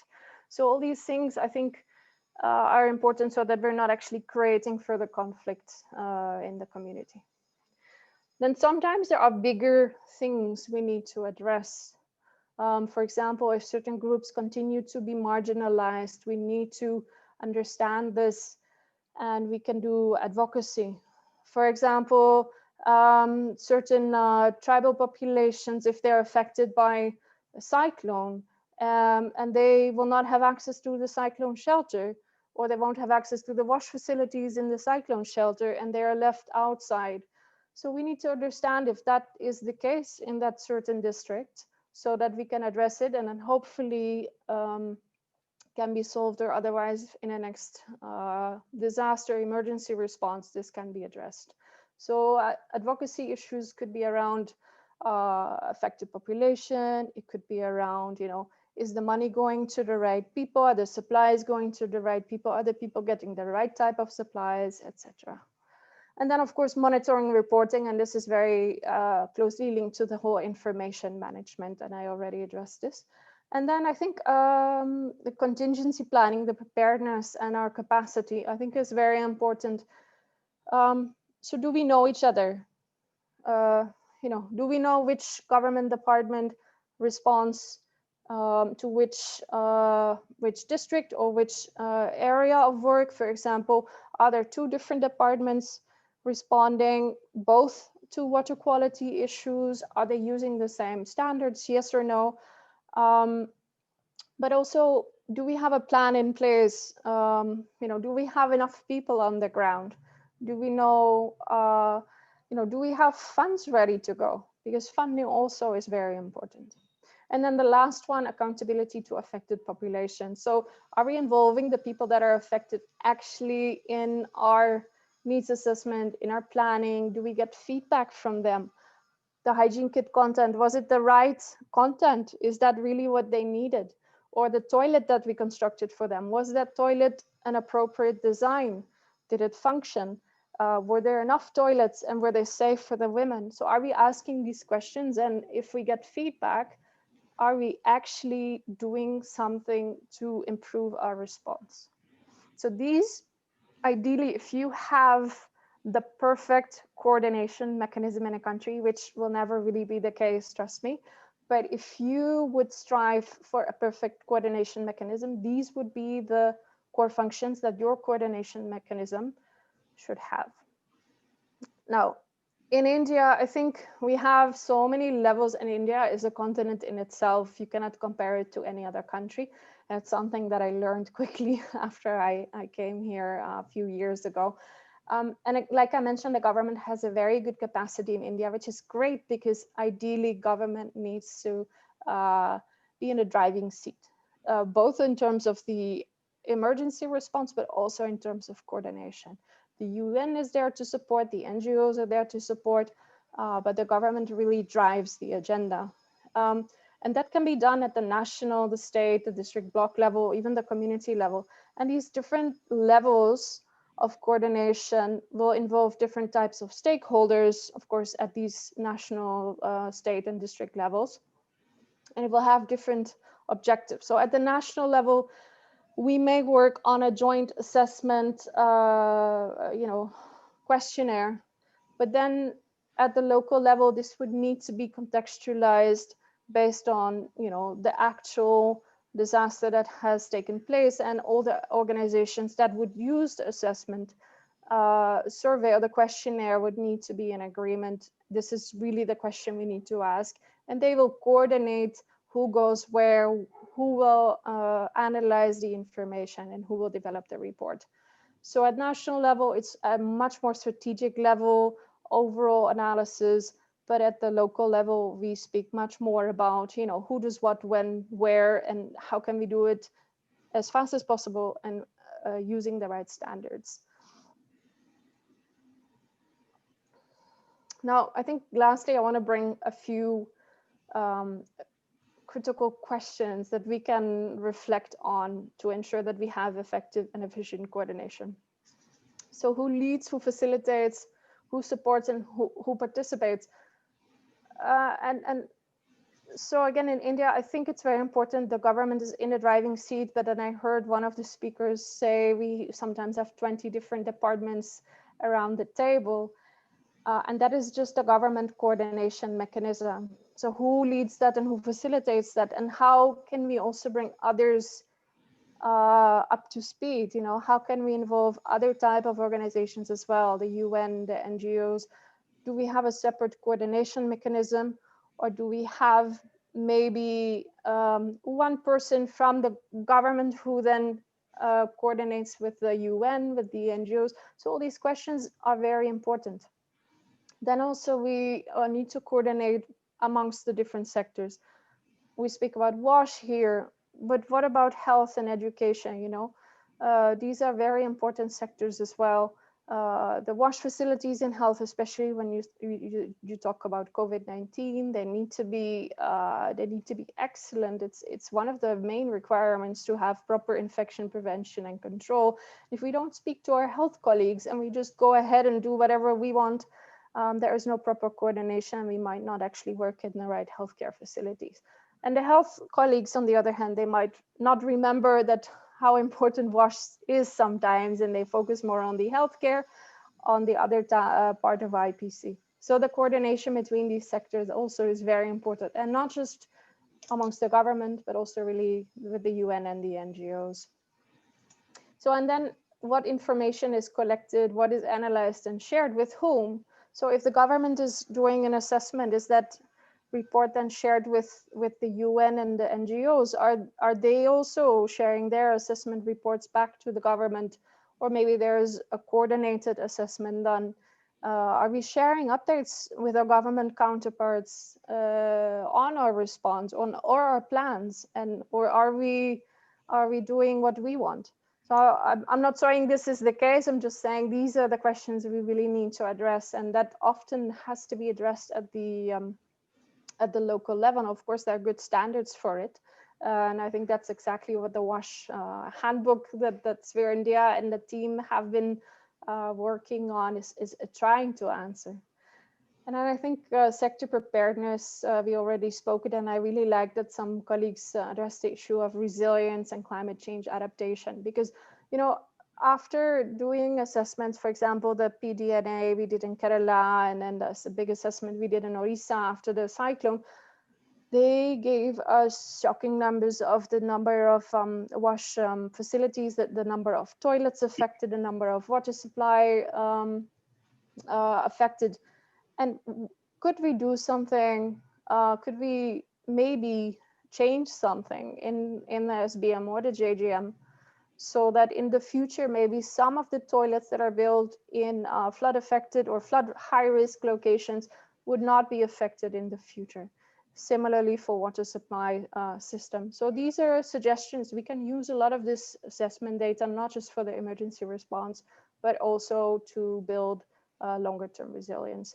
And that really, again, requires the coordination. So if the NGOs or the UN have done great assessments, this information could be shared back with the government, or it can be a joint assessment. And then we can have discussions post the emergency response to address these issues. So how can we do things differently?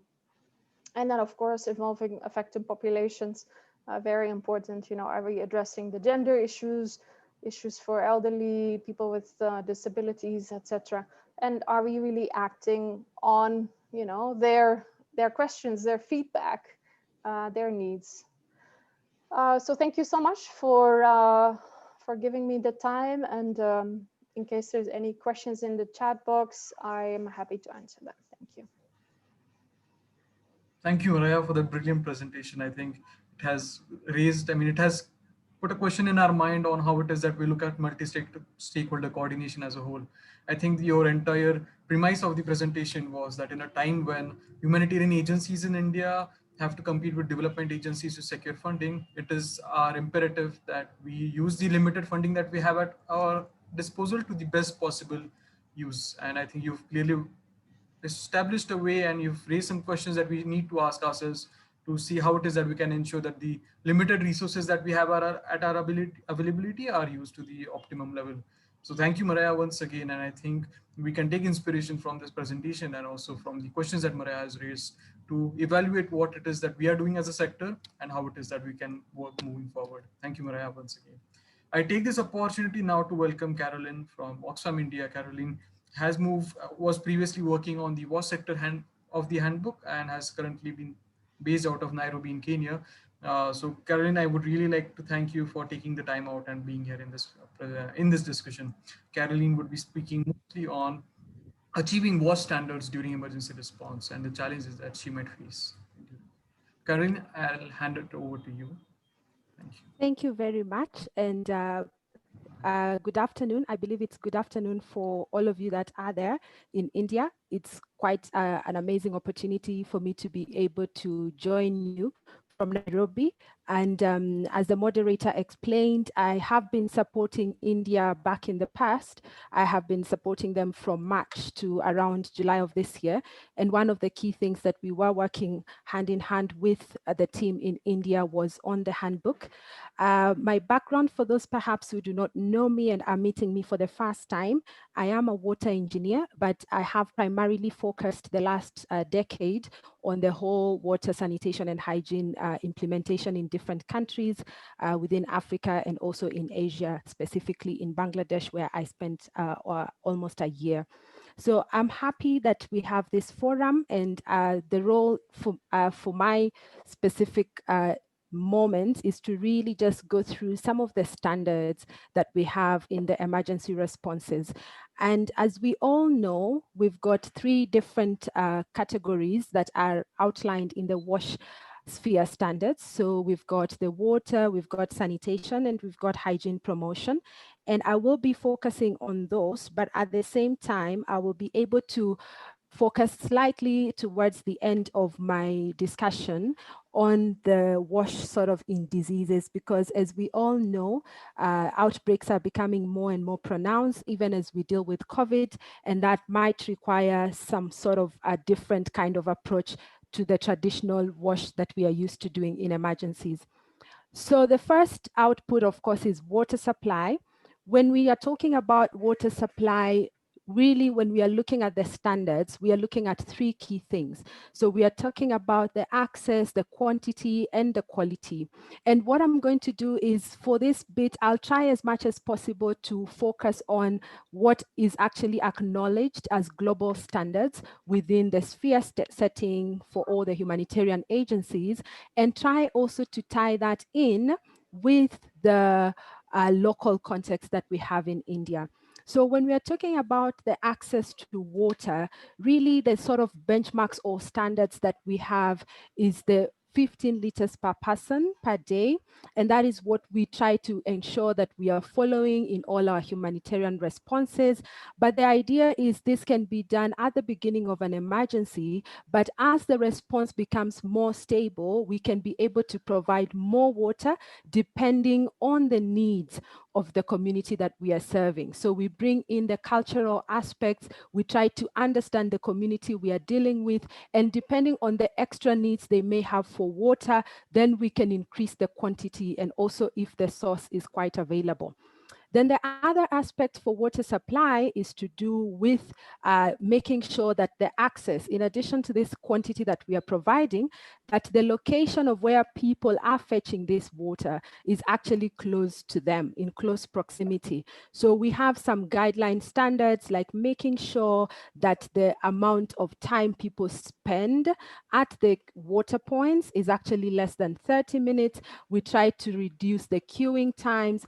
And at the same time, just making sure that the taps that are there, if we are providing water for communal purposes, that we've got multiple taps to ensure that people can access them as quickly as possible and be able to go back to do their own other activities. And one of the other very important aspects is when it comes to quality. So as a standard benchmark, we are talking about making sure that the water does not have any fecal coliforms. We are looking at making sure that the water is not tap it, it's clear.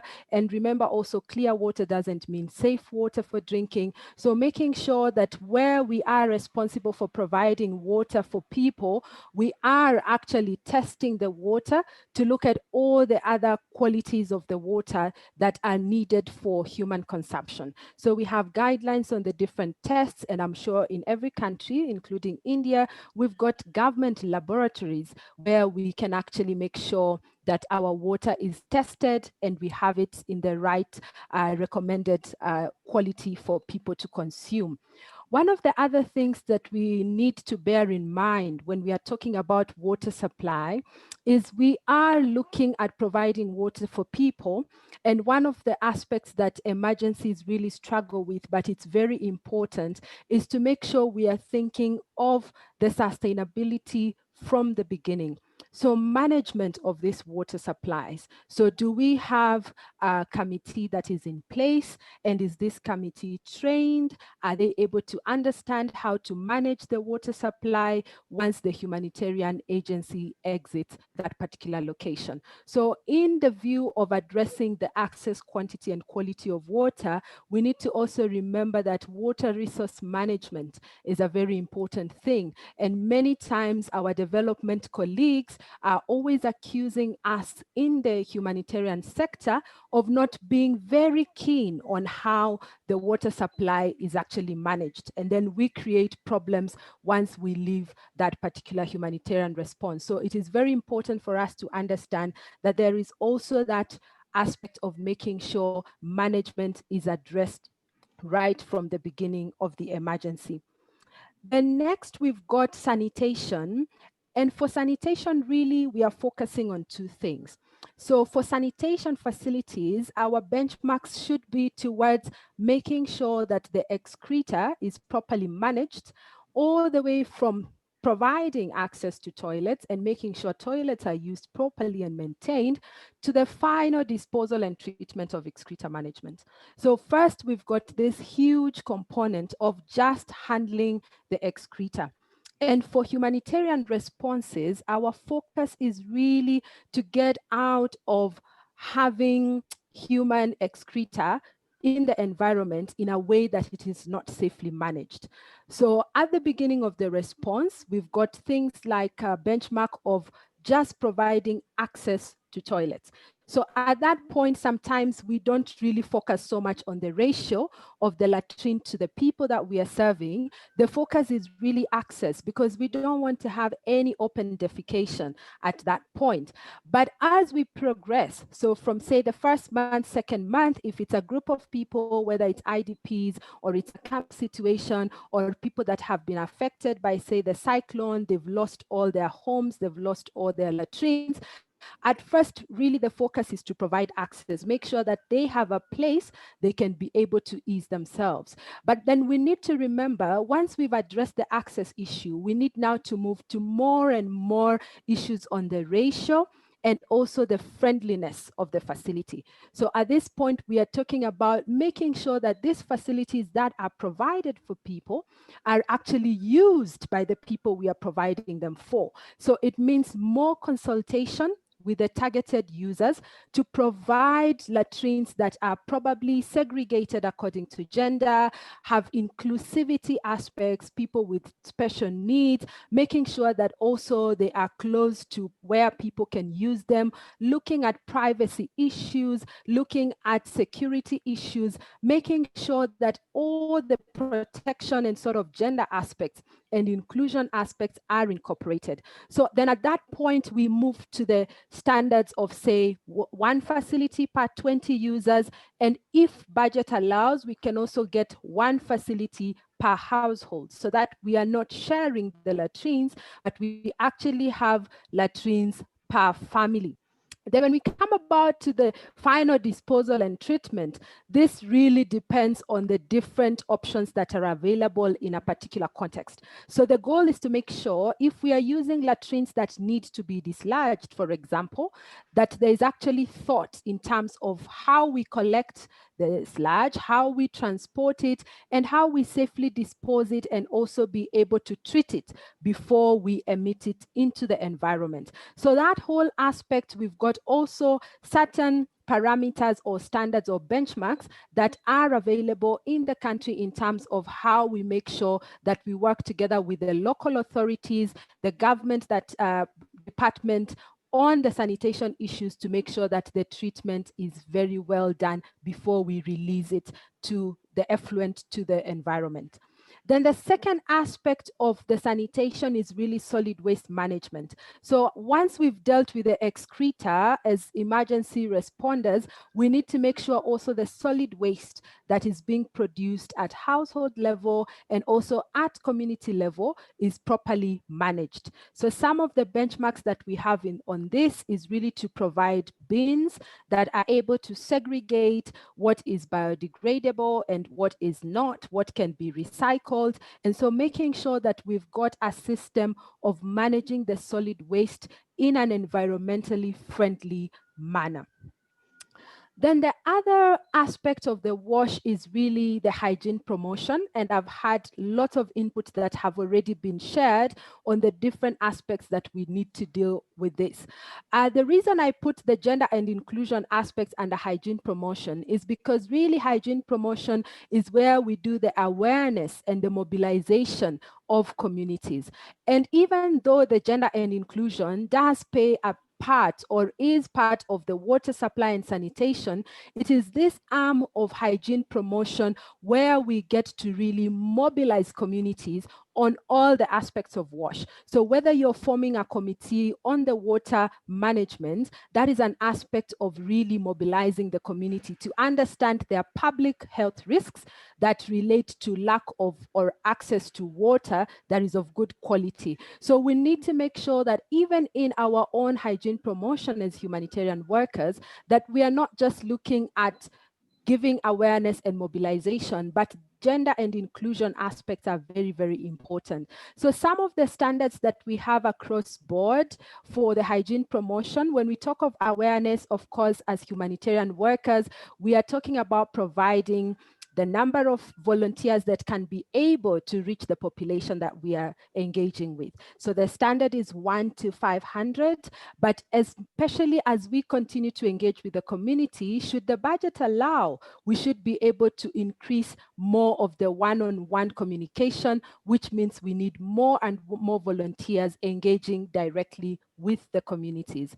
Then the other aspect is really to do on the identification and access of hygiene items. So this is in line with providing an enabling environment to the communities that we are serving to be able to really implement the kind of behaviors or sort of practices that we would like them to do.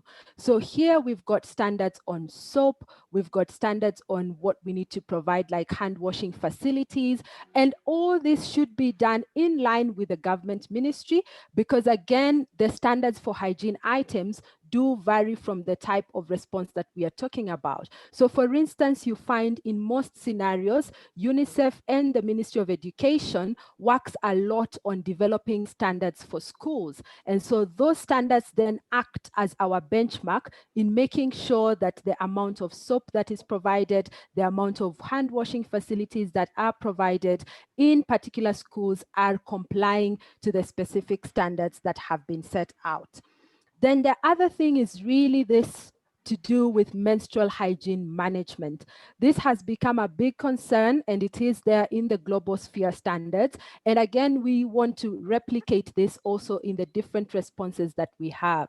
When we are talking about menstrual hygiene management, some of the benchmarks that we have is the minimum kit that we are able to provide to females of reproductive age. So we are talking about adolescent girls and women that are menstruating, and some of the standards that we have in the Sphere Global Guideline is to do with the soap that we provide, the pad that we provide, if it is reusable, making sure that people have several of them that they can clean, and also providing innerwear for the women to be able to use these pads with. So the standards are there in terms of the minimum kits that we should provide. However, the spirit of these standards is that in our different communities where we are working, we need to engage with them, understand the needs of the women and the girls, and find out what else can we do. Perhaps it's not just giving the facilities or the kits, but it is making sure that also the men and other users around them are able to understand and provide them the safety even as they access the sanitation facilities to be able to practice safely their menstrual hygiene management. So that is to make sure that we are, as humanitarian workers, at the back of our minds when we are talking about hygiene promotion, we also remember that the females of reproductive age do have special set of needs that we need to be addressing. And so hygiene promotion just really helps us to bring out all the consumer needs, all the users, the targeted population, their needs on water supply, sanitation, bringing people together to discuss on what their issues are and being able to inform even us as the agencies, how we can be able to provide facilities that cater for the needs of the different community groups that we have. And then lastly, we've got this new sort of concept that is wash in disease outbreaks. It is not something that has not been happening. Traditionally, we were doing it in terms of outbreaks like cholera or diphtheria, or what we call cholera in some countries, AWD, acute watery diarrhea. So this was actually happening, but I think because now of the new viral diseases that are emerging, in case scenario being Ebola and also the current COVID-19, there's a particular focus on being able to understand as humanitarian workers that WASH plays a part and parcel in prevention, but we need to be very particular on how we do our wash in disease outbreaks. So when we are talking about wash in disease outbreaks, the benchmarks that we have is we are looking at how we do our awareness in a way that we are communicating the risk. So it is risk communication to our communities and at the same time engaging them. Because for disease outbreaks, there is so much more that is happening. It's not just WASH. So there is also the way health is playing a role in terms of managing the cases. And so there has to be more to do with the risk communication and then community engagement as well.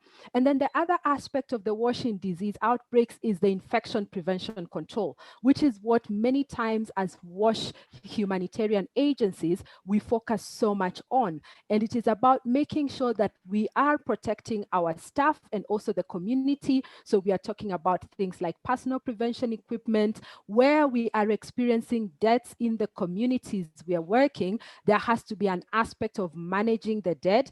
And then because of this close relationship between WASH and also health, because we are managing an outbreak, then we also need to pay a bit more attention to the WASH in healthcare facilities.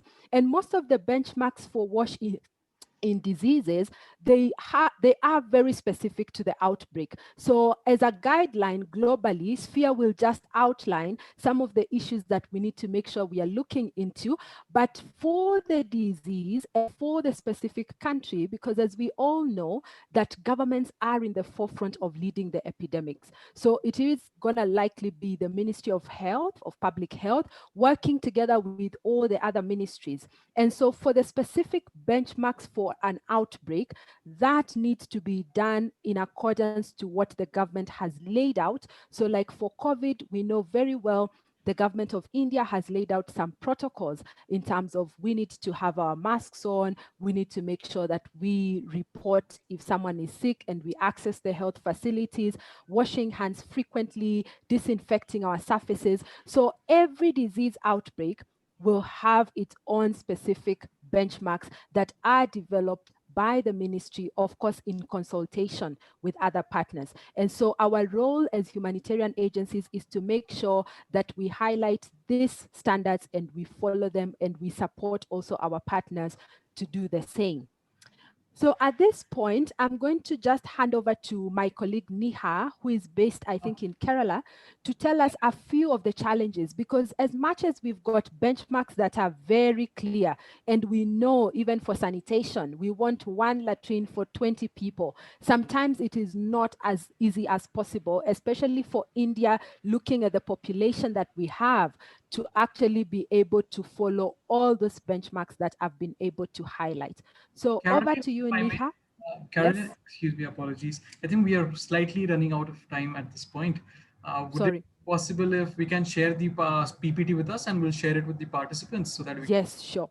can. My apologies. Sorry, Wonderful. Paritosh. Yes. I think, Carolyn, you've elaborated on a lot of important aspects of WASH, and we stand to learn a lot from you.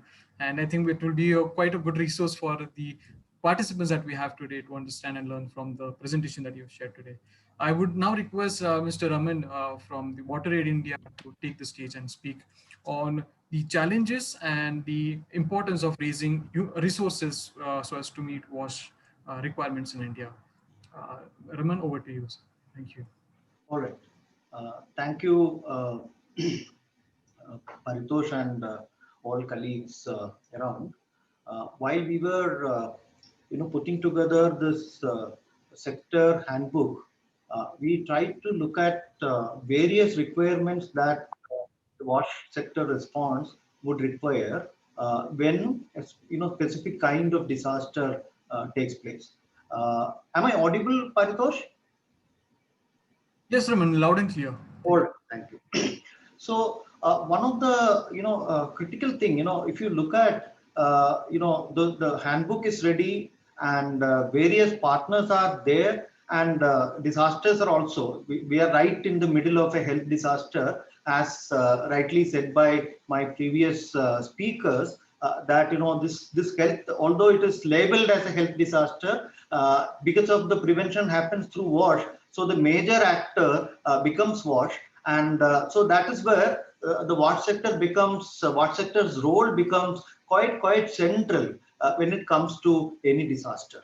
And one other important aspect is that in the middle of the disaster, when things are actually happening, we would have written up in the handbook, in the module, in the processes, in the protocol, many things. When it actually happens, the priorities gives way for only the primary aspects, not necessarily the secondary and tertiary aspects, for various reasons. One is the emergency or urgency of some of the things. And second is the important thing that what is available in terms of resources, what is available in terms of skills and various other things. So in that that was the ground in which while we were preparing this book, the handbook, we were looking at various aspects, as have been discussed by my colleagues before, including need assessment, to setting up benchmarks and standards, to facilitating coordination, to achieving standards, to all these issues are there.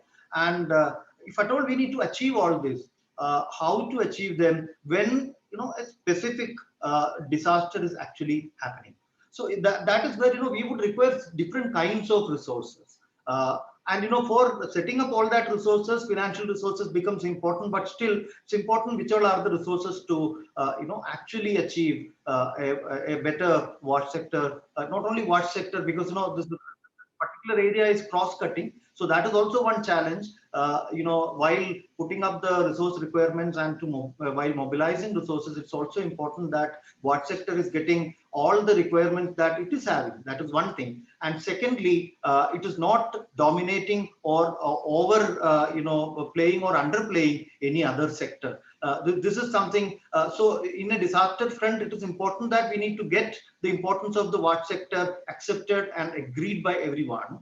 But on the other hand, it should not pave way for the domination of WASH sector and neglection of the other needs also. So somehow this balancing act is also very important, as Maria was talking about the multi-stakeholder coordination. Here, we need to, when we talk about resource mobilization for WASH sector or ensuring resources for the WASH sector, we need to also ensure that this kind of a balancing while getting all the important kind of requirements met for the watch sector. We need to also facilitate that the other sectors are getting similar kind of support as well.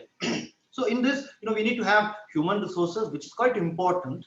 And we need to have within the human resources, we need skills and capacities. So some amount of resources may be required for building those skills and capacities in a rapid and urgent manner as well. Then we need to have communication tools and systems and various material that is required for communication.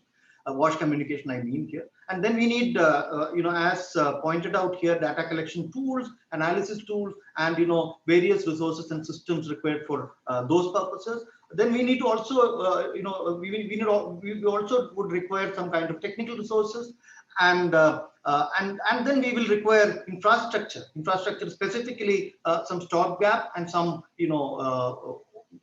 kind of addressing various problems that occurred as part of the disaster based on the character or nature of the disaster. And then, as rightly pointed out by many people, we have schools. We have so one of the comment that has come here is that the attention to the wash infrastructure in schools are not sufficient. The same is the case with maybe the Anganwadi is another community resource that may be available in the rural and urban area. Similarly, the health facilities may not be having the necessary requirements in terms of wash infrastructure and facilities met. So these all are there. Then you would also require supplies, equipments, and necessary systems and other things for ensuring all that. So this is not specific to wash. This can be common for all various sectors, but for wash we need to list down what all are these in detail. So that is where the it translates into kind of actually spelling out what all are specific resource requirements. And from there, we need to also understand that there are multiple types of organization that is working in the water sector. Not everyone, for example, the organization I am part of, WaterAid India, is not primarily a humanitarian organization.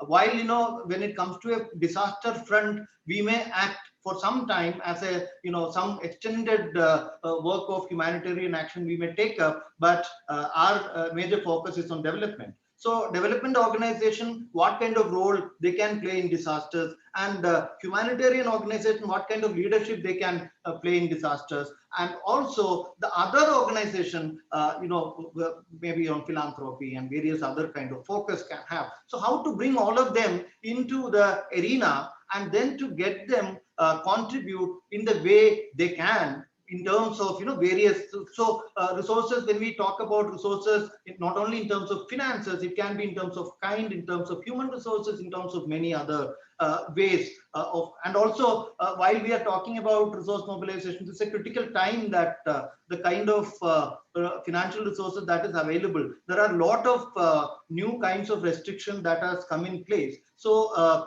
including the recent legislations and all that. So there are a lot of issues to understand and address while we are talking about mobilizing resources here.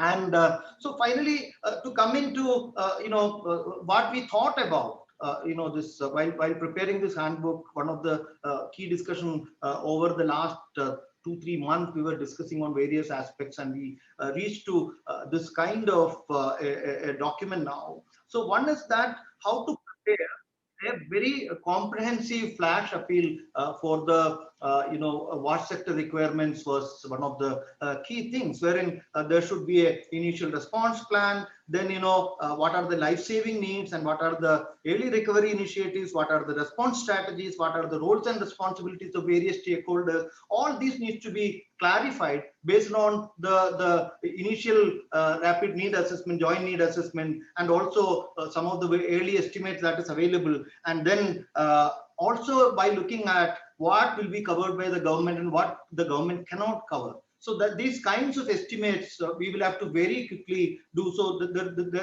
so we have suggested some ways and strategies for that. And then since government may not be able to seek for money, sometimes they can also in the current environment we are seeing that the governments are also, setting up some of the specific kind of funds and see what is sometimes useful and sometimes it may not be also. So what we need to ensure here is that how to get the government acknowledge these kinds of requirements and endorse this kind of requirements, and then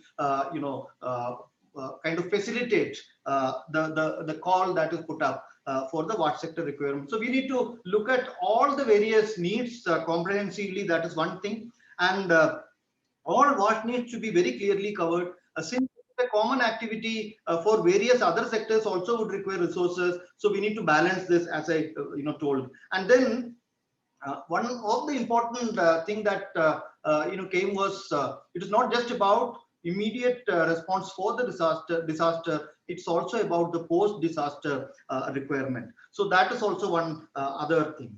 And then we need to get so in some of the government programs and missions and program, how can we get some reserved pool for this kinds of emergencies and disaster kind of situations is something that we need to work on.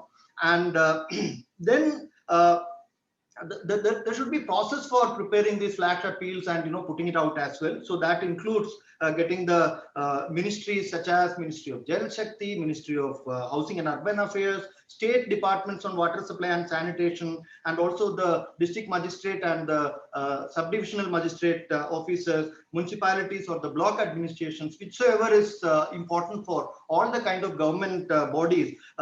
We need to keep them informed, and their consents wherever necessary are to be taken. And then we need to also get the donors on board, and we need to inform them about broadly these are the some kind of regular updates, and those strategies are to be put in, and a common resource pool needs to be developed. And we need to also probably develop this would again be a common thing for all sectors, so a financial tracking system, and then to have a very clear strategy about how we are going to one side to generate and to use and also to gap fill all these, because not necessarily we are going to meet all our goals at one go. So we need to have this various plans for ensuring that all the resource requirements are met, and also if there is a gap, how are we going to prioritize things and those kinds of things. And finally, the human resources planning is quite important. With this, I think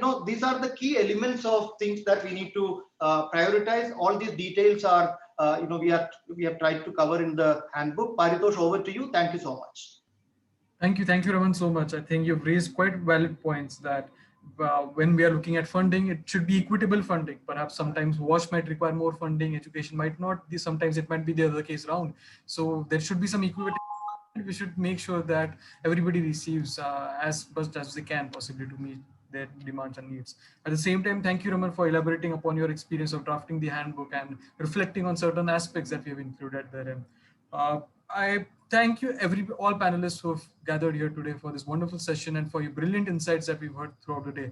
Unfortunately, since we have exceeded the time, we may not be able to have a question and answer sessions, but please feel free to reach out to us through our email IDs, and we'll direct them to the panelists and get back to you later.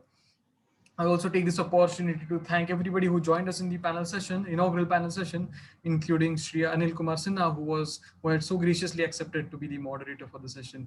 I also thank Mr. R.K. Sinha from the Central Water Commission, who took out his time to address this audience, and also Manoj Kumar Bindalji, who has been supporting us throughout this initiative of sector consultations, and with NIDM's Professor Anil Gupta ji, who also chipped in and has been very vocal about the initiatives that need to be taken into WASH and health sector so as to make it stronger. Also thank Caroline for taking up the time out of Nairobi and being present in this discussion. And I apologize for Neha that we could not give you the floor at this moment, but we certainly look forward to having the presentation so we can share it with members. Also thank Maria for being present and for the wonderful presentation, and please do mail it to us so that we can circulate it among our members. And lastly, Raman, thank you once again for the brilliant inputs that you've made on the resource mobilization. Moving forward, what we intend to do is, this stands to be one of the initial meetings that we have on sector consultations. This was just a way for us to establish connection with the government representatives who have so equivocally expressed their interest in partnering with humanitarian agencies in India.